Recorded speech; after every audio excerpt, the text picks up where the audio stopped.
जरा सोचो, एक पेशेवर हत्यारा एक खास काम को अंजाम देने के लिए जानबूझकर दुनिया की सबसे खतरनाक जेल में घुस जाए, लेकिन वो वहां से निकल पाएगा या नहीं, ये तो कहानी सुनकर ही पता चलेगा। कहानी की शुरुआत होती है आर्थर बिशप नाम के एक आदमी से, जो समुद्र किनारे अपनी बोट में रहता था। एक दिन वो सुबह उठा और कॉफी पीने के बाद बोट से बाहर निकला। तभी उसने बोट में लगे एक बॉम्ब को चालू कर दिया ताकि कोई उसकी बोट चुरा न सके। ये कौन सा तरीका है चोरी रोकने का? फिर वो अपनी बाइक पर एक रेस्टोरेंट में पहुंचा। वहाँ के सब लोग उसे पहले ही जानते थे और वेटर ने उसे समुद्र के पास वाली जगह पर बैठाया। तभी एक लड़की उसके सामने आकर बैठ गई और कहने लगी कि वो काफी समय से उसकी तलाश कर रही है। लड़की ने कहा कि उसका बॉस चाहता है कि बिशप 3 लोगों का खून करे, लेकिन लगना ऐसा चाहिए कि उनकी मौत सिर्फ एक हादसा था। वो जानती थी कि ये काम बिशप के लिए मुश्किल नहीं, क्योंकि वो इस खेल का पुराना खिलाड़ी है। लड़की ने उसे धमकी दी कि अगर उसने हाँ नहीं की तो वो पुलिस को खबर कर देगी। वो सबको खबर कर देगी कि बिशप जिंदा है, क्योंकि पिछली बार वो अपनी मौत का नाटक करके पुलिस से बच निकला था। तभी बिशप ने देखा कि इस लड़की के साथ कुछ और भी लोग हैं जो उसे ही देख रहे थे। अचानक उसने अपना फोन निकाल कर उस लड़की की तस्वीर ले ली। जैसे ही लड़की ने बंदूक निकालने की कोशिश की तो बिशप ने उस पर हमला कर दिया। ये देखकर लड़की के साथी भी बिशप पर टूट पड़े, लेकिन उसने एक एक करके सबको धूल चटा दी। फिर बिशप ने देखा कि नीचे से और गुंडे उसे पकड़ने आ रहे हैं, इसलिए वो दीवार से कूदकर एक केबल कार पर लटक गया। उस लड़की ने अपने साथियों के साथ बिशप का पीछा किया और केबल कार में घुस गई। वो बिशप को अंदर ढूंढ रही थी, लेकिन वो तो छत पर था। लड़की ने छत पर बंदूक चला दी, लेकिन बिशप ऐन वक्त पर कूद गया और एक पैराशूट पर जा गिरा। रात को जब वो अपनी बोट पर जाने लगा तो उसने देखा कि 2 लोग पहले से ही वहां मौजूद थे। उसने बिना समय गवाए अपना फोन निकाला और बोट में धमाका कर दिया। इसके बाद वो माल उतारने और चढ़ाने की जगह पर पहुंचा। उसने एक डब्बा खोला और अपने पासपोर्ट्स और बाकी कागज जला दिए। फिर बिशप थाईलैंड के एक टापू पर गया, जहां वो एक लड़की से मिला जिसे वो पहले से जानता था। ये लड़की वहां के एक होटल की मालकिन थी। वो उसे एक कमरे में ले गई और बिशप ने एक खुफिया जगह से एक बैग निकाला। उसमें कई सारे फोन्स, हथियार और पासपोर्ट्स थे। उसने तस्वीर वाली लड़की के बारे में कुछ जानकारी निकाली तो पता चला कि असल में ये लड़की क्रेन नाम के एक आदमी के लिए काम करती है। उधर जीना नाम की लड़की होटल की मालकिन से मिली और उससे कुछ दवाइयां मांगी। मालकिन ने उसकी बाजू पर कई घाव देखे, जैसे उसे किसी ने बुरी तरह पीटा हो। मालकिन ने उसकी और मदद करने की कोशिश की, लेकिन जीना ने कहा कि उसे सिर्फ दवाइयां चाहिए और फिर वहां से चली गई। रात को मालकिन ने समंदर में एक बोट देखी जिसमें कोई आदमी एक लड़की को पीट रहा था। उसने तुरंत बिशप के पास जाकर उस लड़की की मदद करने को कहा। बात मानकर बिशप उस बोट पर पहुंचा और कहने लगा, अरे ओह, अगर तू सच्चा मर्द है तो इस लड़की को छोड़ दे। वो लड़की जीना ही थी, लेकिन उस आदमी ने बिशप की एक ना सुनी और अपनी बंदूक निकाल ली। इस गलती के लिए बिशप ने उसकी काफी धुलाई करके उसे मार डाला। इसके बाद उसने मालकिन से कहा कि जीना को लेकर होटल चली जाए। फिर जब उसने बोट की छानबीन की तो उसे जीना का पासपोर्ट और फोन मिला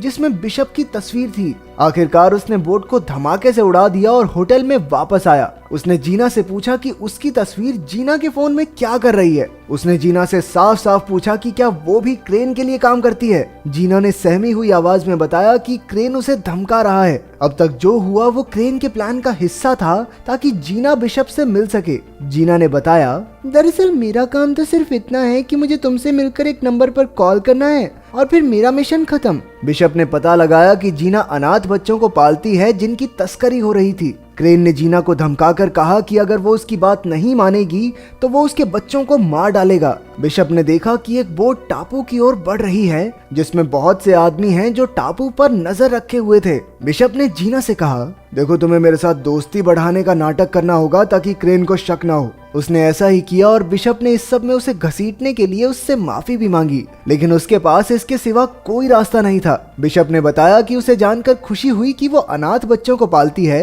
क्योंकि वो खुद भी एक अनाथ था। बचपन में उसे और क्रेन को एक गैंगस्टर ने खरीदा था। बिशप तो उसके चंगुल से भागने में कामयाब हो गया, लेकिन क्रेन भाग न सका। इसलिए उन्होंने क्रेन को गुनहगार समझकर उसे सजा दी और तब से क्रेन बिशप से नफरत करता है। खैर, बिशप ने जीना को इस मुसीबत से निकालने के लिए एक प्लान बनाया और निशानी के तौर पर अपनी घड़ी दी। अगले दिन क्रेन के आदमियों ने जीना को किडनैप कर लिया। फिर बिशप ने क्रेन को कॉल करके 2-2 हाथ करने की चुनौती दी। जब वो दोनों मिले तो बिशप ने कहा, क्रेन, जीना को छोड़ दे वरना तेरे लिए अच्छा नहीं होगा। वो बहुत अच्छी लड़की है, उसे जाने दे। लेकिन क्रेन कहने लगा, छोड़ तो मैं दूंगा, लेकिन उसके लिए तुम्हें 3 लोगों का कत्ल करना होगा। Cold blooded murder.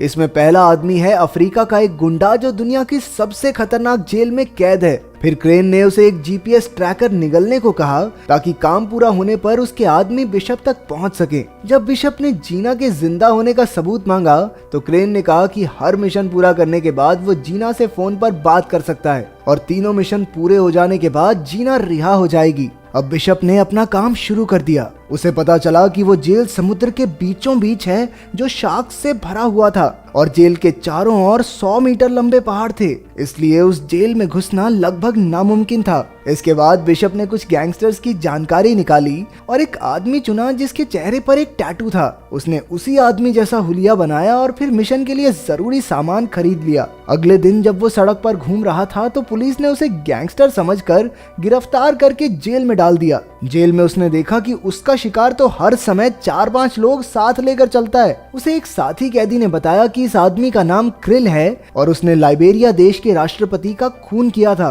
अब तक कई कैदी क्रिल को मारने की कोशिश कर चुके थे। जब क्रिल पर फिर से हमला हुआ तो इस बार बिशप ने उसकी जान बचा ली। क्रिल ने उसका शुक्रिया अदा किया और उसे खाने पर बुलाया। जब बिशप उससे मिलने गया तो उसने क्रिल की जान ले ली और सबको लगा कि उसकी मौत जहरीला खाना खाने से हुई है। फिर बिशप ने तुरंत जेल की दीवार में धमाका किया और अपने पूरे शरीर पर ऐसा स्प्रे छिड़का जिससे शार्क्स उसके नजदीक न आए। अंत में उसने जीपीएस कैप्सूल निगला और समुद्र में कूद गया। उधर बोट के कैप्टन के पास मैसेज आया कि बिशप ने काम पूरा कर दिया है। उसकी लोकेशन ढूंढकर क्रेन के आदमियों ने उसे बचा लिया। फिर बिशप ने जीना से फोन पर बात की तो जीना ने बताया कि बिशप के पास अगले आदमी को मारने के लिए सिर्फ 36 घंटे हैं, नहीं तो वो लोग जीना को मार देंगे। अब क्रेन ने उसे दूसरे आदमी की जानकारी भेजी। इस आदमी का नाम एड्रियन है जो कि एक अरबपति था। ये इंसानों की तस्करी का धंधा करता है, लेकिन उस तक पहुंचना बहुत मुश्किल था क्योंकि वो ऑस्ट्रेलिया में एक बिल्डिंग के 58वें माले पर रहता है जहां के सारे दीवार, दरवाजा, खिड़की बुलेट प्रूफ थे। ऊपर से हर जगह सेंसर्स और फिंगरप्रिंट डिवाइस भी लगे थे। अब बिशप इस आदमी के नीचे का घर खरीदने पहुंचा। वहां उसने घर की चाबियां और नक्शे की हूबहू नकल उतार ली। फिर उसने कांच फोड़ने वाले बॉम्ब्स बनाए और साफ सफाई वाले आदमी का भेष बदलकर उस घर में घुस गया। घर की खिड़की से लटक कर वो एड्रियन के घर के स्विमिंग पूल तक पहुंचा और वहां बॉम्ब्स फिट कर दिए। जैसे ही एड्रियन उसमें नहाने आया, बिशप ने धमाका कर दिया और एड्रियन सीधा नीचे गिरकर मारा गया। अब फिर से जीना का कॉल आया, लेकिन इस बार उसने चालाकी से उस बोट का नंबर दिखा दिया जिसमें वो कैद थी। फिर बिशप हेलीकॉप्टर से उस बोट तक जीना को बचाने पहुंचा और कई गुंडों को मार गिराया, लेकिन अफसोस कुछ देर बाद वो पकड़ा गया। फिर क्रेन ने उसे आखिरी चेतावनी देते हुए कहा, इस बार तो माफ कर देता हूँ, लेकिन अगर फिर से ऐसा हुआ तो जीना बेचारी मारी जाएगी और उसकी मौत के जिम्मेदार होगे तुम। अब बिशप का आखिरी मिशन था अमेरिका में रहने वाले मैक्स को मारना। वो एक ऐसी बिल्डिंग में छिपा हुआ था जो पहाड़ के ऊपर बनी है और वहाँ सबमरीन्स का कारखाना था। इन सबमरीन्स में बड़ी बड़ी मिसाइल्स छिपाई गई थी। वहाँ खुफिया तरीके से किसी का भी अंदर आना या अंदर से बाहर जाना नामुमकिन था। जो भी वहाँ घुसने की कोशिश करता वो मौत के मुंह में जा गिरता। बिशप के पास इस काम को अंजाम देने के लिए 48 घंटे का वक्त था। उसे खबर मिली कि मैक्स ने एक हेलीकॉप्टर मंगवाया है, इसलिए उसने हेलीकॉप्टर के नीचे छुपकर मैक्स तक पहुंचने का प्लान बनाया। जब उसकी तरकीब कामयाब रही तो उसने बिल्डिंग के सारे कैमरा जाम कर दिए। चारों ओर हड़कंप मच गया और गार्ड्स मैक्स को एक खास कमरे में ले जाने लगे। तभी बिशप ने लिफ्ट में धमाका कर दिया, लेकिन किसी तरह मैक्स खास कमरे तक पहुंच गया। हालांकि अपना हीरो तो पहले से ही वहां मौजूद था। अब वो मैक्स के साथ मिल गया और मैक्स को मारने का नाटक किया ताकि क्रेन को चकमा दिया जा सके। उसका प्लान था कि जब क्रेन के आदमी मैक्स की लाश ढूंढने आएंगे तो क्रेन बोट में अकेला होगा और उस समय उसे खत्म करना कोई बड़ी बात नहीं। उन्होंने प्लान के मुताबिक मैक्स की मौत का नाटक किया और जैसे ही वहां धमाका हुआ, बिशप उसे समंदर से बचाकर एक टापू पर ले आया। फिर बिशप ने क्रेन को कॉल करके कहा, अबे ओ जीना को छोड़ दे। लेकिन क्रेन ने पहले मैक्स की लाश देखने की मांग की। बिशप ने बताया कि लाश उसकी सबमरीन में पड़ी है। इसके बाद क्रेन ने सबमरीन पर मैक्स की लाश देखने के लिए अपने आदमी भेजे। बिशप ने भी उनके लिए हर जगह बॉम्ब्स लगाकर तैयारी कर रखी थी। जैसे ही उसके आदमी वहां पहुंचे, बिशप ने उन्हें गोलियों से भून दिया। उधर क्रेन ने ये सब अपने कैमरा से देख लिया। इसके बाद बिशप क्रेन की बोट पर पहुंचा और सारे गार्ड्स को मार डाला।